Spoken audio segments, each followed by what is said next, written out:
So today's class is like part 2 of search strategies, and it's really about how to pull all of the things you need to have in a search together into one search, and then to move it from one database to the next database in a way that makes sense and is systematic in nature. Our major topics today will be subject terms. I know we talked about them last week. I'll come up a little bit more this week. I'll show you a bit more about how to find them and use them and some specifics about how they work. Can you close the door for me? Thanks. We'll talk about operators. Specifically, we'll talk about Boolean operators, which some of you will have used before. We'll talk about proximity searches, and we'll cover truncation and phrase searching again, even though we talked about them briefly last week. Search construction. This is the moment where you actually bring everything, like all of your keywords, all of your synonyms, all of your subject terms, all of your operators, all come together, and you press enter and get a beautiful result, hopefully. And finally, exporting. So getting that beautiful result out of this database into Zotero so that you can interact with it more dynamically and just have it there so you don't have to redo your search every time you need results, which would take forever. As I was saying to Emily this morning, Emily, right?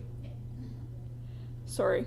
As I was saying to Emily this morning, the search I did for, one search I did for her systematic review took me 3 hours. And that was one search for one database, and there are 7 databases. So once you've done it once, you don't want to repeat it ever again. Okay. So today's example is actually a real scoping review that I did with some people in nursing.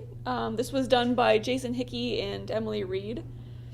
And their topic was, in health fields, how do social media platforms perform as a communication tool for knowledge translation and dissemination? It's a very broad topic. It's a fairly big review. And it was really just about how can we use social media effectively to get research out there, to get participation, to engage the world in health research. This topic has sort of 3 major chunks. So social media, communication, I suppose health fields is one of them too, but knowledge translation and research dissemination. And those were one thing, and that was the really tricky part for this particular review, because that's a huge chunk of stuff. It's communication, it's participation, it's giving feedback, it's interacting, it's a lot of words and a fairly complex idea. But we did do this as a scoping review, and scoping reviews do have that breadth to them that you don't find in other types of reviews. So, subject terms. We definitely talked about subject terms last week. But I just want to quickly recap that they're basically the database's way of filing away topics. So everything about participation falls under one subject term of participation, and that includes engagement and social behaviors. It all falls under that piece. And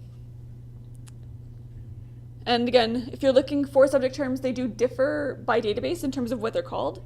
So subject terms and control vocabulary are kind of like the overarching titles, but they could be called SNL headings, or it could be under thesaurus, or it could be under MESH, which is medical subject headings, could be M-tree, which is the M-base type. So they do have lots of different names, and you'll need to know sort of what they're called for each database you're using. Typically, you'll see subject terms or subject something in thesaurus. You'll also need to know which databases don't have subject headings at all. So Scopus does not.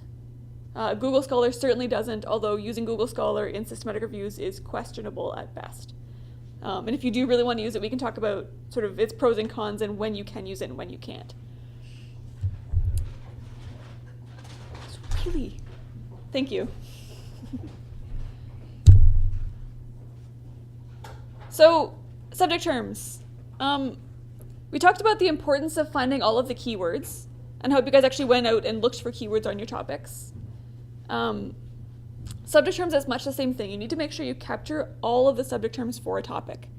And it's hard and it takes a while. But you do things like, you have your list of keywords before you start, and you search all of your keywords in the thesaurus and pull out the ones that matter. Yeah, so it's really just pulling out every single thing you can possibly ever think of that might touch on your topic and bringing it up and keeping it stashed away somewhere to use in your search. So this is CINAHL. I will use CINAHL a lot because I use CINAHL a lot. It's my example for everything because it's what I live in. In CINAHL, subject terms are called CINAHL subject headings. Hey, that's actually new. It used to be called CINAHL headings. I like subject headings better because people know what that means. So way to go, EBSCO. I'm actually really mad at EBSCO right now, so I'll take a win where I can get it. So you go in, you click on CINAHL subject headings, you get to this page, you type in that little search bar the keywords you want a subject term for. In this case, I wrote in participation. Click relevancy ranked. It'll often default to term begins with or term contains. Definitely do relevancy ranked. It just gets you better results and lets you grab more stuff. Brings up a list of things that you could be meaning. You could mean sports participation or social participation or consumer participation. And these are great. The one I was interested in here was consumer participation because I was looking at getting people to engage with health research, them being the consumers and me wanting participation. So I click that one, and there's some options when you click on a subject heading. So in this case, consumer participation, all of them will list 3 options. You have explode, major concept, and scope. Scope is what the subject heading actually contains within it. So what does it actually mean? Which is really good in cases where things could be a little wishy-washy. So if you have the topic HIV/AIDS, and if the subject heading is HIV, does that include AIDS? That's where the scope comes in. If you have nurse as your subject heading, does that scope include nurse practitioners, or are they a separate group?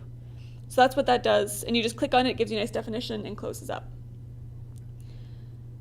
Major concept, I will give a blanket statement of never ever apply major concept because it will not serve you well. Basically, it's saying a lot of databases will have 2 sets of subject headings for an article. They'll have the major concept and the minor concept, where some librarian has decided that this topic is more important than this one. Don't trust a librarian to do that for you. Do it yourself, and just apply the concept broadly. The last one I'm going to talk about, the first one you see there, is explode. Explode is really, really important. And I don't know if I mentioned it last week in the video, or in the class. I spent a lot of time watching the video. But I did that structured down where you could see, people, and then, was it multiple births, and then twins? And if you wanted people in general, and you wanted to include all of those multiple births and twins and immigrants and everything that fell under the category of people, you could have pressed people explode, which says, give me this overarching theme and all of its possible lesser or sort of more narrow subject headings. Right, so in this case, consumer participation, you'll see that the explode button is kind of faded because it is the most narrow topic in that group. There is nothing beneath it, you can't explode it. Whereas if you saw, so the one that's broad is political participation, has a darker button, you can click it and explode it because there's narrow topics underneath. So that's what that does. In general, my rules are always read the scope note, never click major heading, and always click explode. There are cases where that's not appropriate, but in most cases, explode is the button you want if it's there. I will also add that some databases explode things by default. So CINAHL, you have to tell it to explode your topic. PubMed will do it automatically. And if you don't want it to, you have to tell it not to.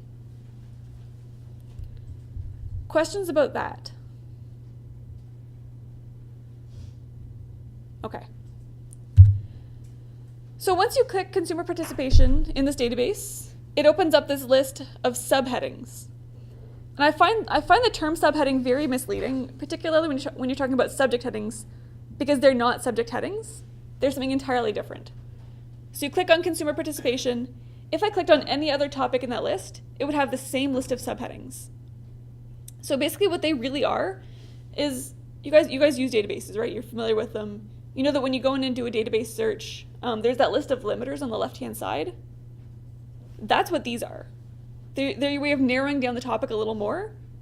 And again, my blanket statement is never ever use these. Just ignore that they exist. They're not going to help you do this work yourself. And again, it's because you don't know what someone has prioritized for that topic.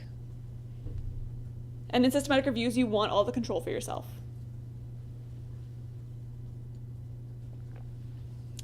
Whoops. Okay, so ignore it when it comes up. It's not helping you. It's not your friend.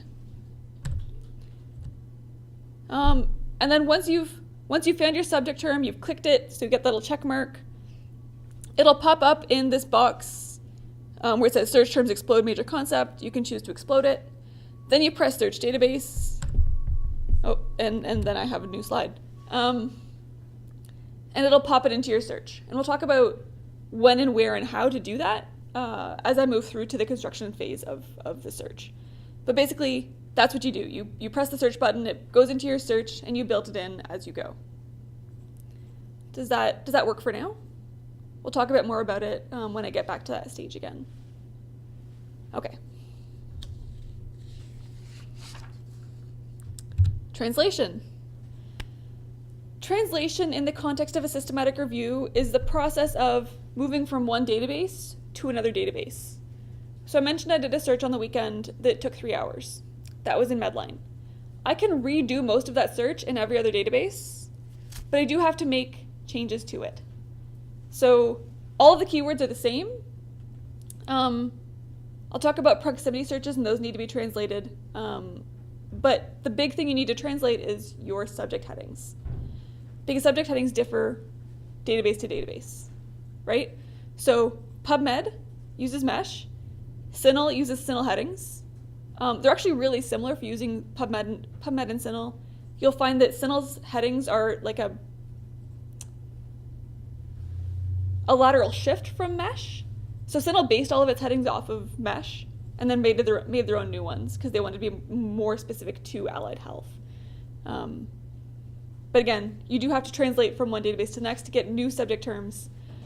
And this is sort of necessary because we don't have one unifying system of subject headings, and that will never happen. It's a little unfortunate because, oh, there's Alex. Because you lose some of that core systematicness of systematic reviews, right? It breaks that rigid structure just a little bit, but it is just one of those things that you have to do as you go through. So I showed you how to do it in CINAHL. The same basic process applies to every other database, but you do have to have a different set of subject headings for every search and database you use. And it takes a while, but it's not terrible. Operators. Operators are the funnest part. I love this stuff. I know. I get excited about databases. I'm very boring. Well, I get excited about them too.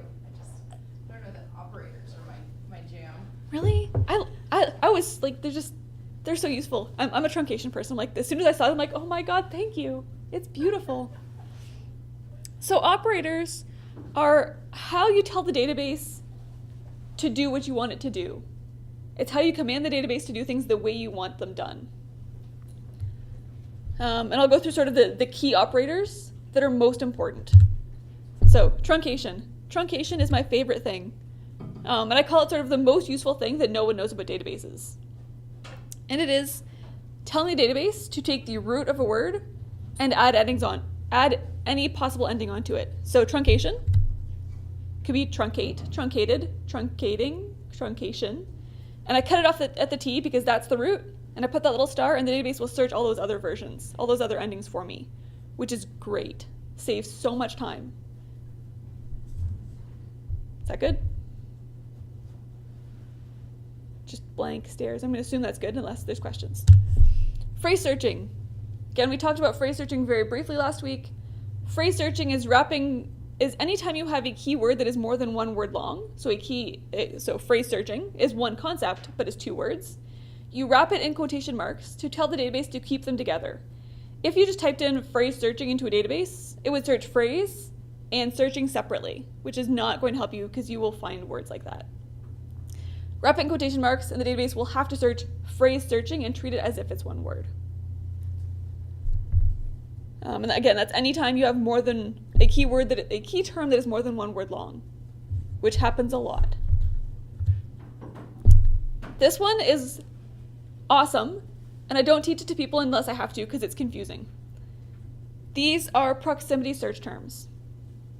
And what they do are they become useful when you have a concept in your question that has there's sort of like a relationship that's forming, but the words may not necessarily appear right together, like you're not quite sure how to phrase things. And what they do is they tell the database to search one word within a few words of another word. So in this case, the 5 indicates within 5 words of. That's a little excessive. I usually go like 2 or 3. But if I wanted to search like, go with yesterday's example, music within a couple words of teaching or learning or skills, because we want to associate the words music and learning. We don't necessarily it won't work just to type in learning music. That's not sufficient to capture the entire concept. So we say these 2 words close to one another somewhere. And that's what proximity searching allows you to do, is say relate them, but don't necessarily force them to be side by side. The reason I don't teach proximity searching to students unless I have to is that unlike truncation and phrase searching, the commands for it differ in each database. So N5, or N, is what you would see in EBSCO. EBSCO uses N as their proximity tool. ADJ is the Medline command. W/5 is Scopus. And again, you can replace that 5 with any number you want. I tend to say 1 to 3 is pretty much the limit, but you can go up to like 8 or 9 or something, which is ridiculous and breaks any connection that might have been there because you can actually have a period at that point. So that's basically what they do and how they work. Again, it's for bringing together concepts that are related but don't necessarily fall side by side in phrasing. The other thing I want to say about how these work is that most databases have 2 proximity searching commands. They'll have one for this word within a few words of this word, regardless of order, and they'll have one that says this word precedes this word by this many words. So they just have 2 separate commands. In EBSCO, N5 is any order, whereas W5 would be with like one follows the other. I think it's actually the opposite in Scopus. W5 is any order, and I think N is before. So you have to look them up for each database to figure out what the commands are, but there is usually 2 commands. And as we mentioned last week, PubMed does not do that. Do this. So if you want to search Medline, you search it through Ovid or EBSCO. So if you need to use proximity searches, you can't do them in PubMed, you have to do them through Ovid Medline, just for the microphone's sake. Okay, questions about proximity searches? No? Okay, I'll have an example. So I said that the proximity searching command changes for each database. You will always find it under the help menu, or at least I have always found it under the help menu. You do have to know to search the word proximity to find it, but that is where you can find each one for each database. I do this all the time because I can never remember what they are. I actually had to look these 3 up this morning because I didn't know which one was which, because I'm not going to bother remembering that stuff when I can happily look it up in help and type proximity. Yeah. And this, I hope you guys can see this, but it's not great. It's how you use them. So on a very simple level, you can say music, N3, learning, or learn with an asterisk, right? And you'll get music within 3 words of some iteration of the word learning. You can also put some brackets in there. So you can say music, N3, learning or training or skill or ability, and wrap that up and say music within 3 words of any of these other words, which is just a really nice way to phrase things and frame them. So you're only doing the search once, not saying music within 3 words of learning, music within 3 words of skill, music within 3 words of ability. It just saves you a bit of time. And I'll actually, can you guys see the PowerPoint okay, or is that too small, too far away? Yeah, and it's faded and awful. And so if I did like this, music and 3 bracket, learn or skill, blah, blah, blah, blah. So I'll talk about ORs shortly. But basically what you get is music within 3 words of either of these words. Those brackets tell it to consider, like just sort of break it apart the same way you would in a math equation. But that's basically what I'm trying to show you up here, although here I used knowledge within 1 word of mobilization, translation, exchange, because that was the nature of the search I was working on at the time. And the nature of that's the search from, that's one piece of the search from the question we're using as an example today. Okay, pausing for questions again. Okay. Or, so this beautiful or.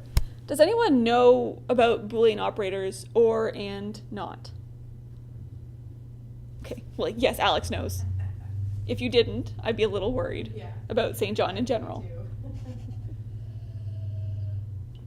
Okay, so I would say every database has 3 Boolean operators, and, or, and not. We'll talk about each one separately, and sort of as we go through. But or is basically, if I say, learn or skill, it's, my search will bring back any result that has either of those words in it. So it's a way of broadening out your search, including synonyms in your search. So learn, skill, ability, training, all represent the same concept and can all be brought together with the search term or with the Boolean operator or. And must be brought together with the Boolean operator or. You will be using long lists of synonyms. Or is what connects the synonyms within one concept. So to use it, and sort of the way it works in a systematic review, is you have your list of synonyms, which you've thought out beforehand, you've planned it out, you're all ready to go, and you go into your database and you type in learn, enter, skill, enter, ability, enter. And you just do one search after another, which makes 0 sense while you're doing it, but I promise does make sense when you get to the end of it. So you search each one of your synonyms one by one. You get to your last synonym, which in this case is social media. And then you open up your search history, and there's always one in a database, although it varies on its location. Excuse me. And you see all these terms you've searched, so social media, Twitter, tweet, Facebook, blog, all show up in a list. And I'm going to combine them from here. But the last thing I need to do before I actually combine them with or is I need to pull in my subject headings for that topic, right? So I have my keywords, social media, Twitter, tweet, Facebook, blog. And then I want to pull in whatever subject heading there is for the concept of social media, which in this case is conveniently social media, and explodes out to all those narrower ones of Facebook and Twitter and that. So I pop it in as well. And this is when in the previous slide when I said, press the search database button. That button will shove it into the search history where it is located. So next thing you do is you grab all of them. Oh, sorry, one more thing. The plus sign. So I talked about exploding. That plus sign just signifies that I've exploded that term to include any of its narrower topics. And that's just I think that applies to most databases. You often see a plus sign, or you'll see like EXP for explode. Yeah. There's always some indication that it's exploded. In EBSCO, it's a plus sign. But yeah, so I have my keywords, I have my subject heading. Make sure you clear your search box before you press the or button, because bad things happen if you don't. I'm terrible about forgetting that. EBSCO. Only in EBSCO. I think most other databases Yeah. are fine with that, but EBSCO, you have to watch it. Yeah. So I'm going to show you how to use the or operator. In EBSCO, press the clear button first, otherwise things go wrong. I'm notorious for forgetting, and Me too. yeah, I have students who laugh at me because they're like, you did that last time. Yeah, I did. Wait, why am I not getting the results that I think I should be getting? Or what's wrong with that result? Like, Because it's including everything. mm-hmm. Did not want it. Anyway, the clear button is your friend. So, I thought I had a slide for this. Okay, so from here, you just click those boxes beside the numbers of the searches. And you press this, oh, there you go. Click the boxes beside the numbers of the searches and search with OR. That's an awful slide. I apologize for it. So yeah, it's easy. Click, click, click, click, click. Search with OR. Poof, you get your OR grouping. I'm going to call them OR groupings. I'll come back to that term. It's a term I made up. It's not like some term you hear a lot, but it makes sense to me, so I use it. Anyway, all your synonyms and the subject heading for one concept, combine with OR, and spit out one result. It's beautiful. And that result, that list of ORs, that OR grouping, is basically a search string that represents the entire concept for that part of your question. So in this case, that S1 or S2 or S3 represents the entire concept of social media as I'm searching it in the database. Okay, and so you go through, you create, you do your keywords and your subject heading, and you combine with OR. Then you go to your next concept. You do your keywords, your subject headings, you combine with OR, and you do that three or four times, depending on how many concepts you have. I suppose 2 or 4 times. And you end up with 3 or 4 OR groupings. And then AND comes in, because these OR groupings have like millions of items in them, and that's insane, and you're not going to read that many articles because you would die first. You would die of old age. That sounded wrong. Anyway. And is what brings them together. So if I say, so I have this concept for social media, and I have this OR grouping, this concept for knowledge dissemination, and this OR grouping or concept for communication. Right? And I have these 3 concepts that I want to bring together into one search. And I grab those 3 OR groupings, and I pull them together with AND, and I get one. Basically what you see is you'll get a final result that includes at least one term from each of those OR groupings.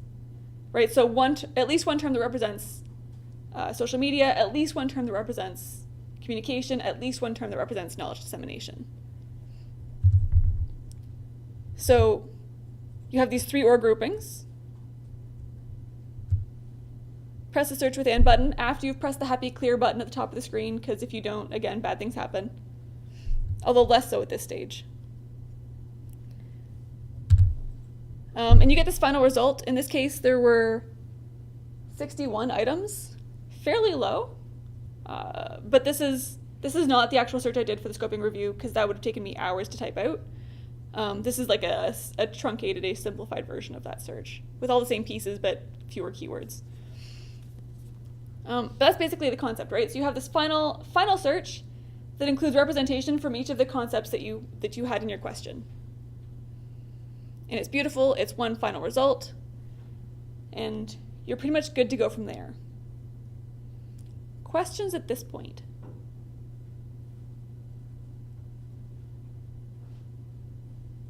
Really, really quiet today. Which either I'm explaining things really well or really badly and you're just afraid to ask questions. I'm going to go with the assumption I'm doing great, and yeah, you guys can ask questions if I'm not. Okay, so that in a nutshell is systematic searching. It's a short version of what systematic searching really entails, but it's kind of all the pieces, right? So you have proximity searches for related concepts, you have your truncation and your phrase searching, you have your subject terms, you have your Boolean operators, and you mix them all together and press go. There's a couple more things I want to touch on before I leave this part behind. Not is a really handy thing that should be used sparingly. So not is the third Boolean operator, and its purpose is to exclude things from your search that are showing up that you don't want in there. So I mentioned the topic breastfeeding last week because it's one that comes up a lot. And I had an example for this a minute ago. So if you're doing this topic on nursing, you talk about nurses and nursing in a hospital, you can say not breastfeeding to weed out that concept from the concept of nursing. And it just pulls it out. I'm doing a systematic review on weight loss programs, and I want to look at weight loss programs for normal behaviors, and I can say not bariatric, because I don't want to talk about surgical interventions for weight loss. So it's just a way of pulling out things. If I'm looking at just adult populations, I can say not children. It helps to narrow things down a little bit, but has to be used very sparingly, because often the concept you're trying to get rid of is actually represented in the articles you want. So if my topic were, I'm not going to come up with an example for this on the fly. But oftentimes, when you're looking at two opposites, and you only want to focus on one of them, that other piece will show up in an abstract, or will show up in a title. Because I want to say, we're not talking about this thing, or we're getting rid of this thing, or we're excluding it somewhere. So you have to be very careful how you use the not operator when you're searching. I would say I almost never use it. I've never used it in a systematic review, except for like filters that are pre-made. Yeah. You can say like not animals when you're talking about human research. Yeah. So it's there. If you feel you need it, think about it. Maybe talk to one of us and we'll tell you, yeah, here's the issue, here's not. But it is a tool that you can use if you need to, especially in just regular everyday searching as opposed to systematic searching. It's fairly useful. Okay. Search fields. Search fields are a choice. So when you have your search box on a page of a database, there's usually the and or not operator on the left-hand side, and then search field as a drop-down menu on the right-hand side. And you can search for title, author, abstract, keywords, subject heading, journal name. Like there's all sorts of different fields you can search through. And you can pick and choose those as you want to. In general, for keyword searching, I recommend titles and abstracts or title abstract keyword searches, which are often an option in databases, just because it lets you, again, to focus in on the important pieces of your question. If none of your keywords appear in the title, abstract, or keyword lists for an article, you probably don't want that article. You'll probably get rid of it when you're screening it anyway, so just get rid of it early and save yourself hours of going through 1,000 results that aren't relevant. So last week I think, I mentioned that I had done a search in Medline and gotten like 2,000 results, and I repeated it in CINAHL and got 163,000 results. And my solution to that problem was actually to do title abstract keyword searching. I don't know why 163,000 came up, because that seems ridiculous. But in that case, I had to apply that limiter, or that narrowing of the concept, to get a search that actually functioned. And it was actually down to like 388 results. So I don't know what EBSCO was up to, because that would not normally happen. But it was up to something. And I will go yell at them later, because I have a lot of issues with EBSCO right now. Who I normally love. For the sake of the video, I do normally love EBSCO. I'm mad at them right now. I'll get over it. Maybe. So, those are search fields. Any questions about anything to this point? So search fields, Boolean operators, proximity searching, compiling a search, databases, translation. Very, very quiet. Can you talk a little bit more about pros and cons of using truncation? Oh. And sort of how short do you make a word, or Yep. Sometimes there's too many variations, or just. Yep. Okay, so truncation. I did not apply any caveats to truncation because I love it so much. It is not perfect. There are problems. And I've seen them, and I think they're kind of hilarious when they happen. So say you were doing a search that included like tubing of some kind, like intubation or something. I have had students truncate the word tube down to TUB, so you can have tube and tubing and tubes. That also gives you things like tuberculosis and tubs, and tub. So you have to be careful how far you truncate a word while still truncating it far enough to get a root. So when you truncate a word, stop and think, are there any other endings that come up with this that are not relevant to my question? And this is where using PubMed can sometimes be handy. I hate that feature. I love it. I know. So when you do a ridiculous truncation in PubMed, it'll come up with saying something like, we kept the first 600 variations of this word. I ignore that warning because I think it's stupid. That's okay. It is a good way to say, maybe reconsider how you truncated that because something's not right here. You have 600 versions of a word, that should not happen. And you can look in the search details to find out how it has. Yeah, what wonky weirdo things. Yeah. So do be mindful. Every tool you use has its pros and cons. Do be aware of what those are. So truncation, it's don't over or under truncate. And sometimes you have to search different variations of the word yourself. So if you want to talk about tubes, you have to search tube and tubing separately. Share. If you want to search share and sharing, you can't just shorten it down to SHAR because you get things like sharp. So sometimes you have to do, share or sharing or shares. And that's just, that relies on you knowing what could happen. For phrase searching, sorry. Oh, I was just gonna, pluralization and whether or not to use truncation to make something plural or whether the database already does that. Yeah, I don't trust databases, I do it myself. But do you truncate or do you just, if you want plural, do you just do single and then plural? Yeah, I normally truncate to get a plural. And again, there are exceptions to that where things could go wrong, but I would mostly apply truncation to get plurals, to get verbs, verb forms. I use truncation as much as I can, as long as the word is long enough to justify, or to support itself. So that's sort of the dark side of truncation. For phrase searching, it's, once you've wrapped it in those quotation marks, it's not changing. So if you wrap quotation marks around learning music, it will not give you music learning. Like, you are stuck with those words in that order with no variation. And that's where proximity searches come in, or saying, music learning or learning music. But do be aware that is, as soon as you put quotation marks around it, it is one word in the eyes of the database.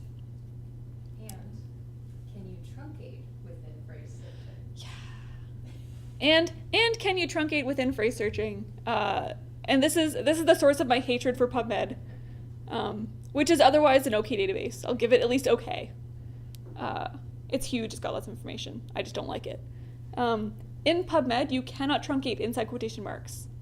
Every other database does just fine, but PubMed will give you results that do not indicate truncation within quotation marks. It'll pretend it did it, or think it did it, or just elusively do it, but not actually do it, and give you results as you would expect them to if it had applied it correctly. Yeah, that is the source of my hate. Everything else PubMed does is fine. It's just that one thing. Okay. Yeah, no, there's other things, but that's, yes, if they could fix that thing, I would be much more friendly towards PubMed, and maybe their new iteration will improve. Because it seems like a stupid thing for it to be broken. Like, it's just such a silly thing for them not to fix. But it's a free database, and there's the downside of free. Okay. Any other questions? No? Have we had any questions except from you? Not since I've been here. I don't think we've had one yet. It's one of those things that once you start doing it, then you may have questions. You will have questions. And that's why we've designed this workshop, so that it's teaching and then hands-on stuff. And that's why next week's class is unstructured. It's just hands-on stuff. So that when you try this at home and you're like, oh, that didn't work, we can help you get through those problems and move forward with your searching. Because I think we've made it sound not easy, but follow these steps and everything will work out fine.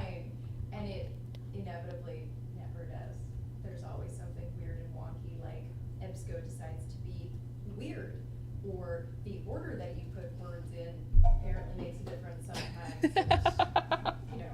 Yeah. Documenting things and trying to redo them and go, why do I get different numbers from when I ran this an hour ago? Yeah. So I must have showed you my PsycInfo weirdo solution. Yeah, I think so. That was so weird. Yes. So, and sometimes databases just don't do what they're supposed to do. Even if you do it right, sometimes databases are just wonky. EBSCO is notorious for wonkiness, which is why, yeah. So EBSCO occasionally does things that just don't make sense.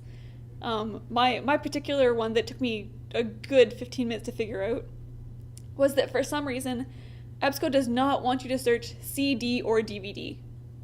It will blanket say there's something wrong with your phrase. No reason for it that anyone could figure out. It just won't accept it. You can search DVD or CD. You can search CD or DVD in lowercase, but you cannot do uppercase CD or DVD. It doesn't work. Sometimes that happens. And I wish it didn't, but this is the world and things are not perfect. And hands-on sessions help with that because at least we can figure out where the problems are if we can't tell you why the database is being wonky and weird. Okay. Moving forward. Okay. Export into Zotero. So we downloaded Zotero. Zotero is awesome. In theory, this is how it should work. You go into your database. Zotero tells you that you're looking at a list of results. You click the folder. You click select all, and they download to Zotero beautifully and nicely. EBSCO's not beautiful and nice today, so it won't let you do that. And actually, I had issues with Medline on the weekend, so I'm a little cranky about it. In theory, you get this folder, you click it, press select all, and it will download the first 50 items, and you go to the next page, download the next 50, whatever.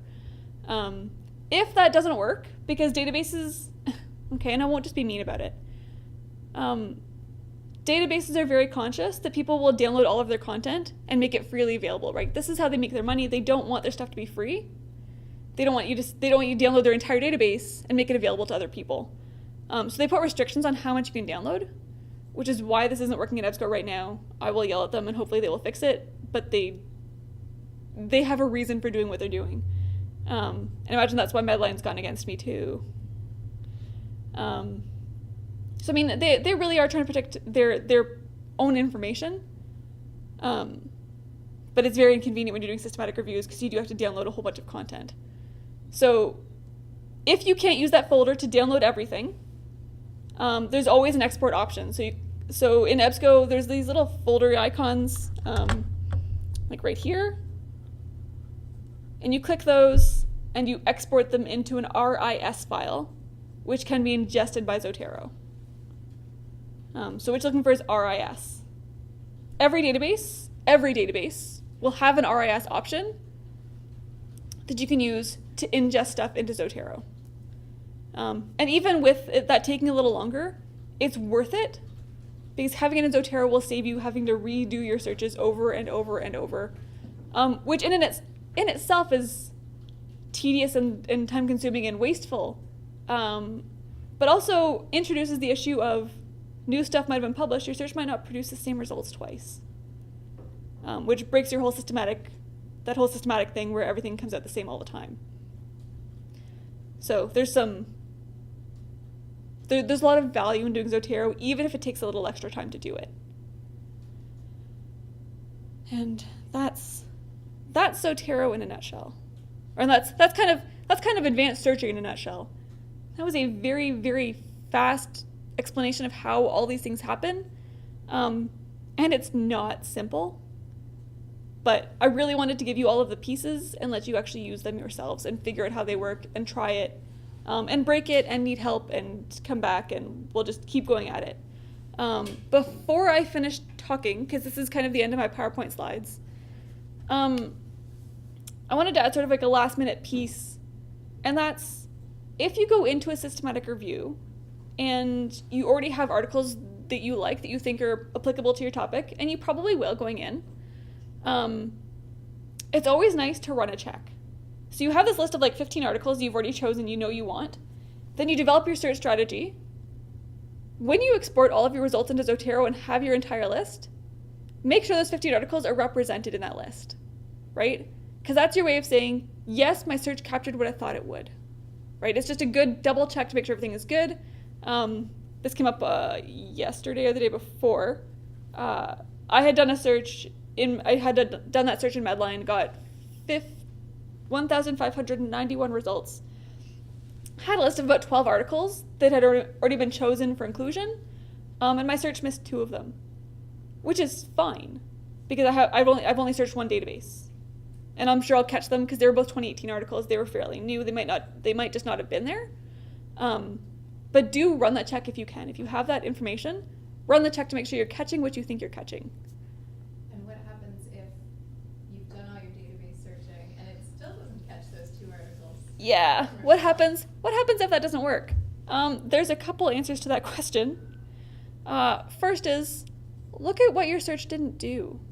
Like, look at those 2 articles and find out what words they used that you didn't use. What did they have in them that you didn't capture in your synonym list?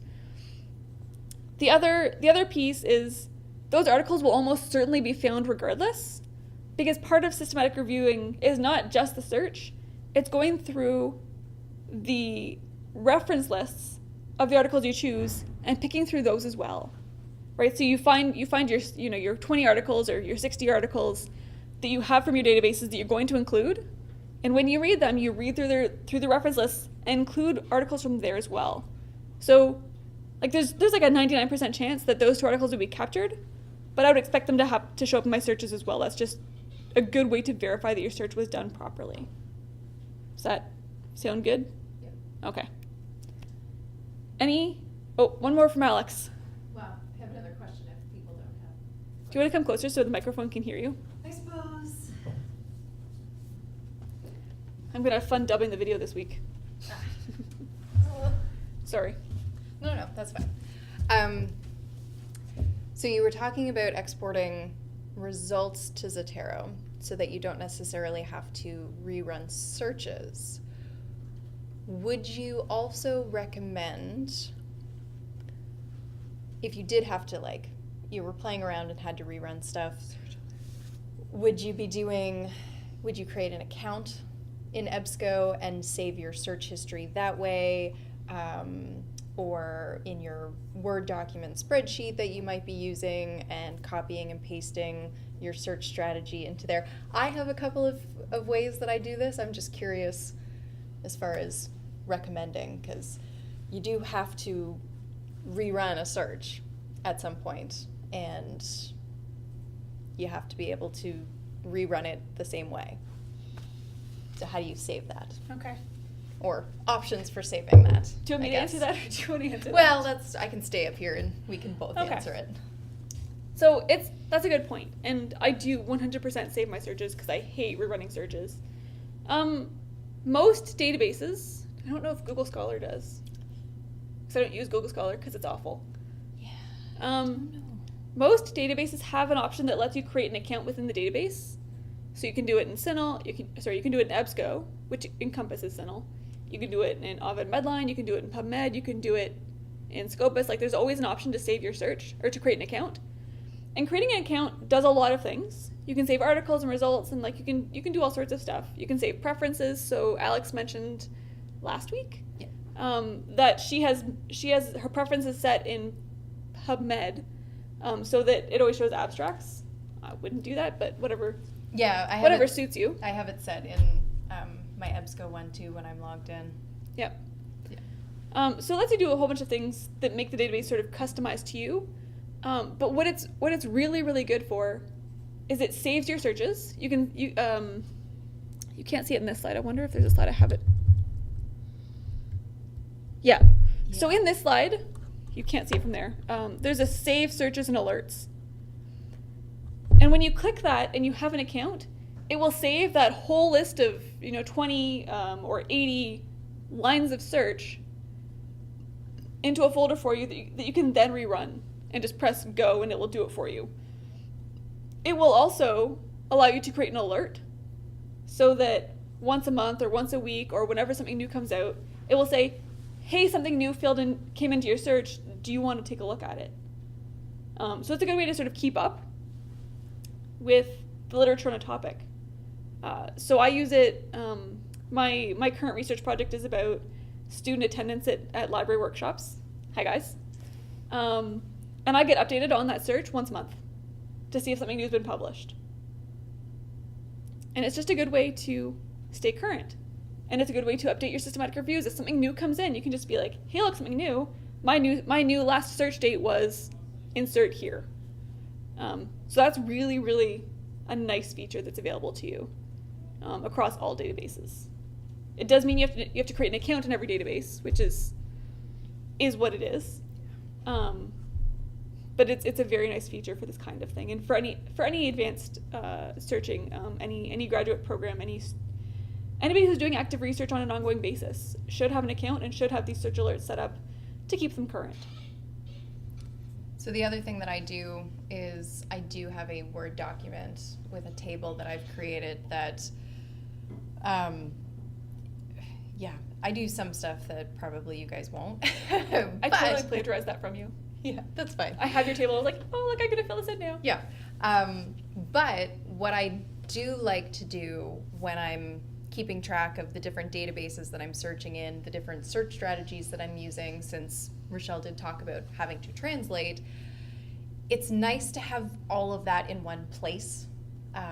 If you do just want to copy and paste something, or if you have to share it with somebody and you don't want to go pull out all of that information from your database accounts, you can, create a table that has the name of the database and the platform it's on, the date that you ran your search, and then your search strategies, copy and paste it out. You can include the number of results that you got for each line if you're feeling like it, or the total number of results. Like, there's different ways that you can play around with it, but this way, if you do have it in one place, it's a little bit easier to either do your translation or to go back and see, if you do have to fix things, fixing it there and then copying and pasting it into the database is sometimes easier. So, and it's all part of that record everything you do. Like we've said it, I've said it multiple times. But record everything. Record your searches, record changes to your searches, record the dates you've performed them, record the number of results you got. Like, track everything you do, because at some point you will really, really appreciate having that information somewhere. Yeah. Most importantly, if you don't track it and something goes wrong, you can't come to your librarian and say, hey, I did something and I don't know what. If you track everything, you come to us with a search history and be like, oh, okay, so I'm just going to take a look at this and read through it and figure out what happened. And like, I read search histories like I read a book. It's natural to me to do, but I can't do that if you can't present me with a search history and show me what you did. Yeah. I also had an instance yesterday morning where I was working on a scoping review for, I wasn't working on it for the student. I was helping a master's student with some of her gathering of search terms, and the search was similar to one that I've done for another scoping review, that in this search I turned up a couple of systematic reviews that we hadn't found in the other search in our initial, are there systematic reviews on this topic? And I was sitting to myself going, why didn't I find these before? And eventually I figured it out, but afterwards I thought, I might need to start keeping some kind of field notebook and not just write down, the search strategies that I'm using, but because I'm not sitting down and working on this every day for a month and really in it, and you might not be either, you might be picking it up here and there over a couple of weeks, over a couple of months, making little notes to yourself about things that you have done, or yes, I have checked the following places and there are no systematic reviews on this topic. Just having that level of documentation too can save yourself some time and effort after the fact. That was my lesson learned yesterday. Just super fun. And I mean, on a broader note, if you're doing research, documentation is important for everything, right? This is systematic reviews. It's basically a requirement. It's a necessity. It's the nature of systematic reviews to need you to record everything. But like when you're running an experiment, record how you coded your variables. Like record that stuff, right? Just keep track of it, because you have more to do than just one study. You have to get up and go to class, and you forget things. And I mean, keeping documentation is good.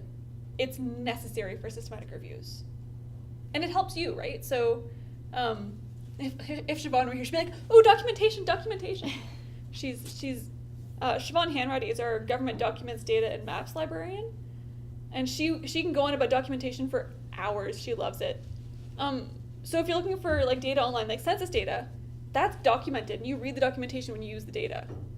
So you keep it for yourself. People keep it for your use. It's just one of those things that's good to have all around all the time. Yeah. That's what I got. Yeah. You good? I think so. Any last questions? Okay, so we'll stop here so we can do hands-on stuff and spend time on computers doing searching, trying these tools out. And next week is much the same. It'll just be come in and try to connect your search terms, try to find what you need to do, and do some searching. So, break.